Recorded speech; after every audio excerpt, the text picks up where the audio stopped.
মাস jail খাটার পরে ঢাকা নামার পরে এক জায়গা থেকে টাকা ধার করিয়ে নিয়ে আসছে, তারপর বাড়িতে আসছি জিরো, এবং এই টাকা ঋণ করিয়ে তারপরে সৌদি আরবে গেছি।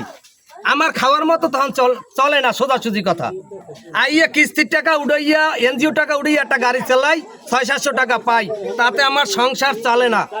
তারপরও আমি বিএনপির যে সভাপতি, আমার ওয়ার্ড সভাপতিদের বলছি, মেম্বারের কাছে বলছি, হ্যাঁ শহীদের কাছে বলছি যে আমার একটা নাম এই মুহূর্তে দরকার, চাউলের দরকার।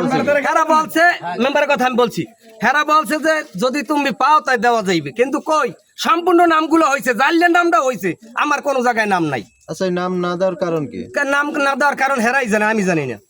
আচ্ছা, আগে পিছিয়ে এই যে আপনার মূল অভিযোগ কি মেম্বারের বিরুদ্ধে নাকি আরো আছে? এখন বর্তমানে মেম্বারের উদ্যোগে এরা সবাই উদ্যোগ নিয়েছে যে গোমস্ত বাড়ির এই কুলে 700 ভোটের মধ্যে একটাও নাম পাই নাই, দেয় নাই, এই জন্যই এই জায়গায় এই মানুষগুলো একত্রিত।